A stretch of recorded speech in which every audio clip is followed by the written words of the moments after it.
Hi, I'm Bob from Plastic Pipe Shop, and in this video we're going to have a look at whether you really need to use these little inserts or liners which are designed to go in MDPE pipe when we're joining it together. So first of all, just a little bit about the history of MDPE pipe. Polyethylene plastics were first introduced by ICI in the 1930s. The PE part of MDPE stands for polyethylene, and the MD part stands for medium density. You get a whole range of different types of polyethylene pipe these days, but MDPE pipe is by far the most common, and that's what we're going to be talking about here today. It first started being used in the 1950s when it was known as alkathene, and some folks still call it that today. Over the 2 or 3 decades following that, it gained more and more traction to become the pipe of choice for loads of different applications, including mains drinking water systems, sometimes also called potable water in the UK. Actually, to be clear here, this video only relates to systems installed in the UK. Other countries may have different regulations which you should check out just to be sure. In the earlier years of production, the quality of pipe wasn't as consistently high as it is now, and the technology behind compression fittings like this wasn't as good either. As a result, there were quite a lot of failures from the pipe wall collapsing when a compression fitting had been fitted to it and then crushed it. Another issue was from installers trying to push a roughly cut pipe past the O-ring seal inside the compression fitting, which could sometimes then move the O-ring out of position or damage it. Now, as a lot of this stuff is being buried underground, a failure will often go unnoticed and lead to serious amounts of leakage.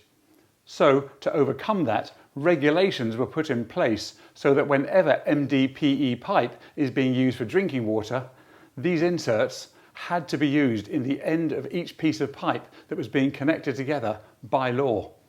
That law still applies today, due to the fact there's still a lot of very old MDPE pipe still in the ground and still in use. Inserts are very easy to use. You simply push them into the end of your cut pipe, and sometimes, because MDPE pipe comes in a coil, there might be a slight curve on it, in which case the last bit of the insert might just need a gentle tapping in. So the inserts straighten the pipe and, more importantly, strengthen it at the point where the compression fitting is put on, which prevents any risk of the pipe collapsing.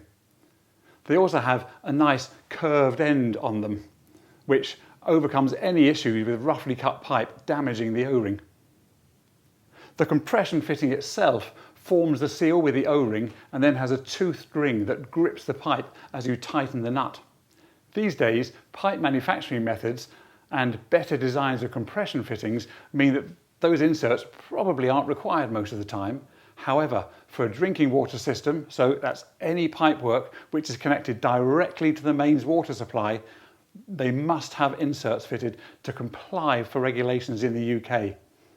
If you're installing MDPE pipe for a system which isn't intended for drinking water supplies or connecting it to the mains, it's entirely up to you whether you use the inserts or not.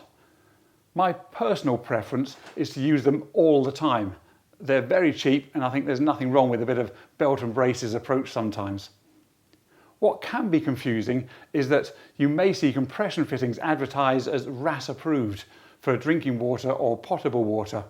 But that approval only applies if the compression fitting is used in conjunction with the inserts, which are nearly always sold separately.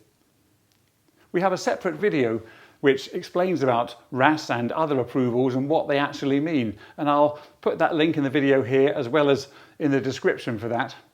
As always, if you've got any questions or want any help at all, drop us an email or pick up the phone and call us. Thanks for watching. Bye.